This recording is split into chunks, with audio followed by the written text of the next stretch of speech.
Hello students, welcome to my official YouTube channel Gurukul तक। जैसा कि तुम लोग जानते ही हो कि इस साल कोरोना वायरस के कारण 10th और 12th बोर्ड के एग्ज़ाम्स को रद्द कर दिया गया था। वहीं अब दोनों क्लासेस का रिज़ल्ट जारी भी हो चुका है। ऐसे में कई स्टूडेंट्स अपने रिज़ल्ट्स से खुश नहीं हैं। एक बात हमको समझ में नहीं आती है कि बिना पेपर दिए कौन भर भर के नंबर देता है। ऐसा अपने टाइम में हुआ होता तो हम सीबीएसई वालों का मंदिर बनवा दिए होते। छोड़ो, अब ऐसे फालतू का हाँकने से कुछ होने वाला तो है नहीं। जो होना था वो हो गया। अपने असली मुद्दे पे आते हैं। तो अब इसमें सबसे बड़ी परेशानी ये है कि एग्ज़ाम्स ना होने के कारण इस साल स्टूडेंट्स रीचेकिंग प्रावधान का उपयोग नहीं कर पाएंगे। चूँकि स्टूडेंट्स अपनी आंसर शीट्स का मूल्यांकन नहीं करवा सकते हैं, इसलिए उन्हें अन्य उपायों का विकल्प चुनना होगा। अगर कोई भी स्टूडेंट वैकल्पिक अंकन योजना के अनुसार दिए गए मार्क्स से नाखुश है तो वे ऑफलाइन परीक्षा में बैठने का विकल्प चुन सकते हैं। अब बात आती है एग्ज़ाम्स डेट की, तो सीबीएसई वालों के एग्ज़ाम्स 25 अगस्त से और आईसीएसई के एग्ज़ाम्स 16 अगस्त से आयोजित की जाएंगी। एग्ज़ाम्स 10th और 12th क्लास के प्राइवेट कैंडिडेट्स, पत्राचार और सेकेंड चांस कंपार्टमेंट उम्मीदवारों के लिए भी आयोजित की जाएगी। बोर्ड नियत समय में डेट शीट जारी करेगा। सीबीएसई द्वारा जारी अधिसूचना के अनुसार क्लास 12th में इम्प्रूवमेंट या कंपार्टमेंट परीक्षा केवल English core, physical education, business studies, accountancy, chemistry, political science, biology, economics, sociology, information practices, computer science, maths, Hindi, elective and core subject, geography, psychology, home science, physics and history subjects के लिए ही होंगी। अगर fees की बात की जाए तो improvement, private, पत्राचार साथ ही सेकंड कंपार्टमेंट के लिए अप्लाई करने वाले कैंडिडेट्स को फीस नहीं देनी होगी। वहीं जो इस बार कंपार्टमेंट देना वाले स्टूडेंट्स हैं उनको नोटिफिकेशंस के अनुसार फीस देनी होगी। यानी उनके लिए जो है सीबीएसई जो भी फीस तय करता है वो फीस उनको देना होगा।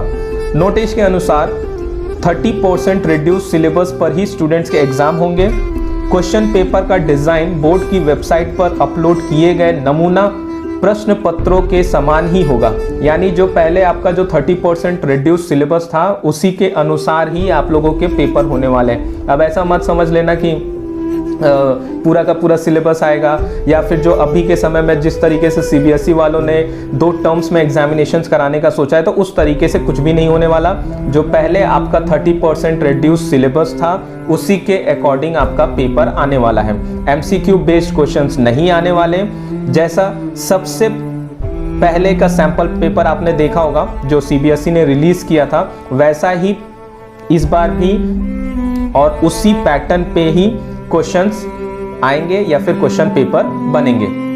तो अब बात आती है अप्लाई करने की कि कब से इन एग्जाम्स के लिए अप्लाई कर सकते हैं। तो सीबीएसई स्टूडेंट्स के लिए फॉर्म अप्लाई करने का पोर्टल 10th अगस्त से खुलेगा और वहीं आईसीएसई बोर्ड वालों के रजिस्ट्रेशन करने का पोर्टल 4 अगस्त से खुल चुका है। वो लोग अपना रजिस्ट्रेशन कर सकते हैं। आईसीएसई पोर्टल की लिंक मैं अपने डिस्क्रिप्शन बॉक्स में डाल दूंगा, जिससे कि आईसीएसई बोर्ड के कैंडिडेट्स जो है उस लिंक पर क्लिक करके अपने फॉर्म को फिल कर सकते हैं। और रही बात सीबीएसई बोर्ड स्टूडेंट्स की, तो वो मेरे टेलीग्राम चैनल से जुड़ सकते हैं, जिससे आने वाले अपडेट्स तुम लोग को वहां से मिलते रहेंगे। इसका लिंक भी मैं डिस्क्रिप्शन बॉक्स में डाल दूंगा। मेरे टेलीग्राम चैनल का जो लिंक है वो मैं डिस्क्रिप्शन बॉक्स में डाल दूंगा। आप जो है उस लिंक को क्लिक करके और मेरे टेलीग्राम चैनल से जुड़ सकते हैं, जहां पे आपको हर एग्जाम्स के नोटिफिकेशंस मिलते रहेंगे। साथ ही साथ जो पीडीएफ्स होंगे उससे रिलेटेड पीडीएफ्स जो होंगे, और साथ ही साथ जो है करंट अफेयर्स, जीके, इससे रिलेटेड पीडीएफ्स भी आपको मेरी टेलीग्राम चैनल पर मिलती रहेंगी। बात कर लेते हैं एग्जाम्स कब खत्म होंगे और रिजल्ट्स कब तक आ जाएंगे। तो सीबीएसई वालों के एग्जाम्स 15 सितंबर को खत्म हो जाएंगे और उनके रिजल्ट्स जो है 30 सितंबर को आ जाएंगे। और रही बात आईसीएसई बोर्ड की, तो उनके रिजल्ट्स आने की डेट है 20 सितंबर, मगर एग्जाम्स कब खत्म होंगे उसके बारे में कोई नोटिफिकेशन अभी तक नहीं दी गई है। मान के चलो कि 20 सितंबर तक अगर इन्होंने कहा है कि रिजल्ट्स पब्लिश कर लेंगे तो उससे पहले पहले ही एग्जाम्स खत्म हो जाएंगे। और एक इम्पॉर्टेंट बात जो तुम लोगों को जाननी बहुत ही ज़्यादा ज़रूरी है कि जो भी कैंडिडेट या जो भी स्टूडेंट इम्प्रूवमेंट एग्ज़ाम्स देना चाहता है तो वो बड़े सोच समझ के एग्ज़ाम्स देने का या फिर उस फॉर्म को भरने के लिए जाए, क्योंकि CBSE और ICSE ने पहले ही नोटिफाई कर दिया है कि जो भी नंबर तुम्हारे इम्प्रूवमेंट एग्ज़ाम्स में आएंगे, यानी कि जो एग्ज़ाम्स आप देंगे अभी, उसके ही रिजल्ट्स यानी कि उसके ही नंबर जो हैं आपके असली रिजल्ट्स में चढ़ा दिया जाएगा।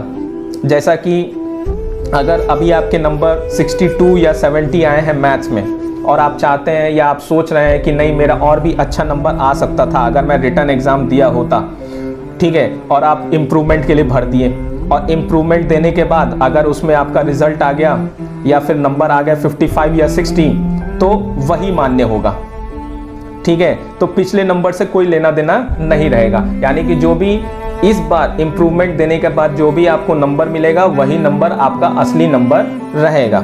So best of luck. जिन्हें लगता है कि वो रिटर्न एग्जाम्स देकर इससे भी अच्छे नंबर ला सकते हैं वही इम्प्रूवमेंट के लिए जाएं, वरना कोई ज़रूरत नहीं है, आगे की तैयारी करो आप लोग, ठीक है। ये फालतू का सोचने की कि हाँ नहीं इम्प्रूवमेंट देता या रिटर्न एग्ज़ाम्स होता तो मैं लिख करके बढ़िया नंबर लेके आ जाता, तो वो भी देख लो, कोशिश कर लो वो भी करके, अगर अच्छे नंबर आ जाते तो बढ़िया, नहीं तो फिर अगर गलत हुए कम नंबर आ गए तो वही ले करके बैठना तुम लोग।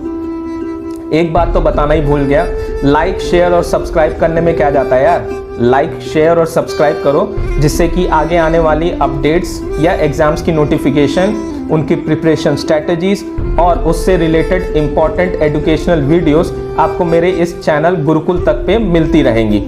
आपको ढेर सारे करंट अफेयर्स के क्वेश्चंस भी मिलेंगे, जीके क्वेश्चंस भी मिलेंगे और साथ ही साथ जितने भी